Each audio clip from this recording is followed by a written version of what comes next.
बिस्मिल्लाहिर्रहमानिर्रहीम अस्सलामु अलैकुम। शुरू अल्लाह तबारक व तआला के 99 नामों से। बेशक तमाम बड़ाई अल्लाह तबारक व तआला के लिए ही है। प्यारे दोस्तों, आपने हज़रत बहलोल दाना के बारे में सुना होगा। तारीख में इनके वाक़यात बहुत मशहूर हैं। आज की इस वीडियो में हम आपको हज़रत बहलोल दाना के बारे में बताएंगे कि आप असल में कौन थे, आप कहाँ पैदा हुए और आप दीवाने के तौर पर क्यों मशहूर हुए, और इमाम जाफ़र सादिक अलैहिस्सलाम से आपका क्या तल्लुक़ था। इन तमाम सवालात के जवाबात हम आपको आज की इस वीडियो में बताएंगे। लेकिन हमेशा की तरह आपसे गुजारिश है कि हमारे चैनल को सब्सक्राइब करें और बेल आइकन को दबाएं। प्यारे दोस्तों, हज़रत बहलोल का असल नाम वहब बिन अमर था और जाए पैदाइश कूफा बयान की गई है। आपकी तारीख़ विलायत के मुतल्लक कोई मुस्तनद हवाला ना मिल सका, मगर विसाल की तारीख 191 हिजरी, 193 हिजरी और 197 हिजरी तीनों कौल मिलते हैं। आपका मज़ार बगदाद शरीफ के कब्रिस्तान में है।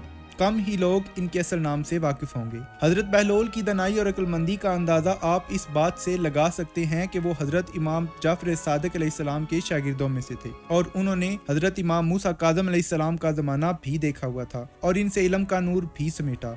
इनकी दीवानगी के मुतल्लक है कि उन्होंने हज़रत इमाम मूसा काज़म के कहने पर दीवानगी का लबादा ओढ़ लिया, जो हंसी मजाक में खलीफा हारून रशीद को आईना दिखाता रहता था। हज़रत बहलोल जुर्रतो बेबाकी, हक गोई और मजलूमों की हिमायत का अलमबरदार थे। प्यारे दोस्तों, बाद रवायात के मुताबिक हज़रत बहलोल बगदाद के अमीर लोगों में से थे और आप हारून रशीद के करीबी रिश्तेदारों में से थे।